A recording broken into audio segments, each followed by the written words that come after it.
We found the first body at sunrise. A young man, face down in the village square, a single red ribbon tied around his wrist. By the time the sun set, there were 3 more.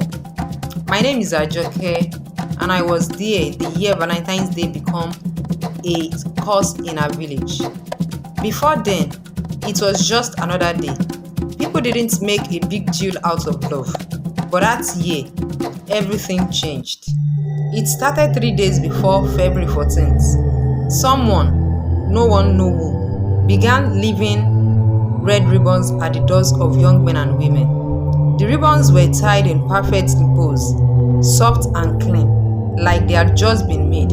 At first, people laughed, the young girls giggled, the older women smiled knowingly, and the men teased each other about secret admirers. But not everyone found it amusing. The elders exchanged uneasy glances. My grandmother, who rarely spoke of the past, muttered a prayer under her breath. Then the deed started. Kule was the first. He was one of the strongest young men in the village, a fisherman who could pull in a full net by himself. I saw him the evening before, laughing with his friends near the river, the red ribbon still tied to his wrist. By morning, he was dead. No wounds, no sign of struggle, just his body lying cold in the village square, the ribbon still wrapped around him. The elders gathered quickly, whispering among themselves. They told everyone to stay calm, that perhaps it was an illness, something natural. But then, Abeni, the weaver's daughter, was found the same way that evening. Her hands frozen around her own throat. People started whispering. Fear spread like wildfire. No one wanted to admit it, but we all knew something was wrong. The next morning, 2 more people were dead. Ayola, the farmer's son, and Shade, a newly wedded bride. Both had received ribbons. Both were gone. A meeting was called in the village square.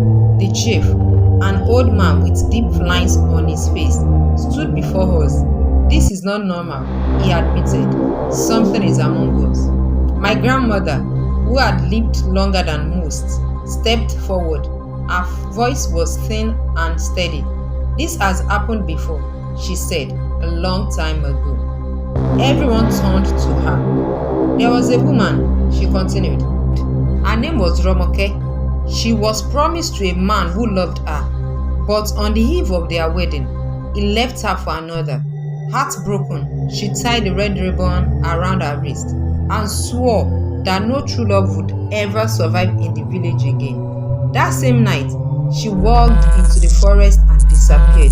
But they say, every few decades, when the village forgets her pain, she comes back. No one wanted to believe in ghosts, but what other explanation was there? That night, I couldn't sleep. I kept thinking about the ribbons, about the way they were tied, who was leaving them, and why. I was still awake when I heard it. Footsteps outside my hut. Slow, careful.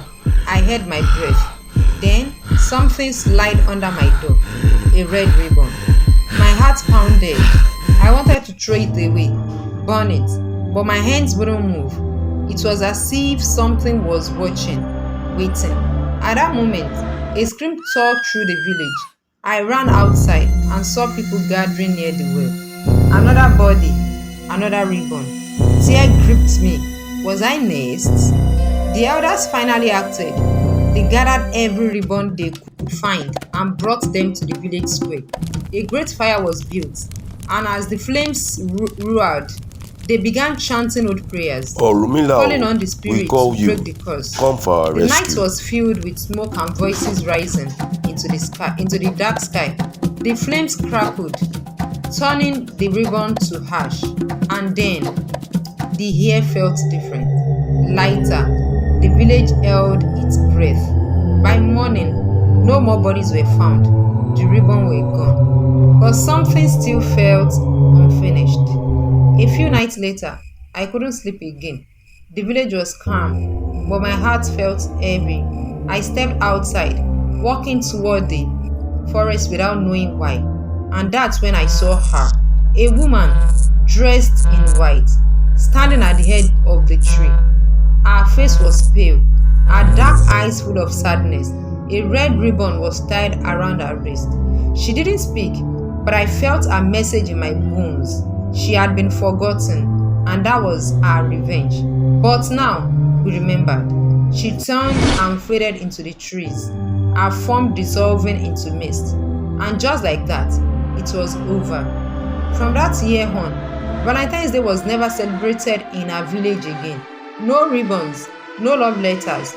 People feared even speaking of it. Some say it was a spirit, keeping its promise of heartbreak. Others say it was a person using fear to control love. Me? I don't know. But every year, when February 14th comes, I stay inside just in case. Thanks for watching. Don't forget to click the subscribe button for more updates.